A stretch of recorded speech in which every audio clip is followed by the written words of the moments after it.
Les protéines, ce sont des constituants de notre organisme, un peu à l'image des briques qui vont fabriquer un mur et qui nous permettent de fabriquer nos propres cellules, donc à la fois nos muscles, notre peau, nos cheveux, mais aussi qui vont servir à fabriquer énormément d'enzymes, donc c'est-à-dire des molécules qui vont nous permettre de réagir, de faire intervenir en fait des substances dans notre organisme.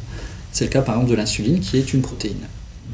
L'organisme est forcément obligé de découper cette protéine en plusieurs petits morceaux qu'on appelle les acides aminés. Les acides aminés vont être ensuite réassemblés par nos cellules pour donner des protéines humaines. Pour les adultes, il y a 8 acides aminés essentiels qui peuvent être trouvés dans les aliments d'origine végétale. Ces 8 acides aminés peuvent être apportés soit par le règne végétal, soit par le règne animal. Les aliments qui sont les plus riches en protéines et qui en plus apportent d'autres nutriments qui peuvent être intéressants, ce sont les légumineuses. Clairement, le soja est très très riche en protéines et il a l'avantage d'être faible, je dirais, en acides gras et aussi en glucides, comparativement aux autres sources de protéines.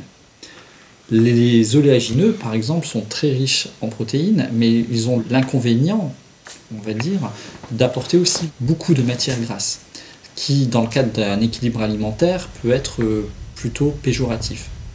Les légumineuses qui sont souvent riches en protéines et qui sont malheureusement délaissées par la population standard sont les lentilles, les pois chiches, les pois cassés, qui étaient des aliments originalement consommés par nos grands-parents par exemple et qui ont été abandonnés parce qu'ils avaient mauvaise presse, alors qu'ils sont à la fois riches en protéines, riches en glucides, riches en fibres, riches en fer et qui ont vraiment des vertus au niveau d'une alimentation même omnivore.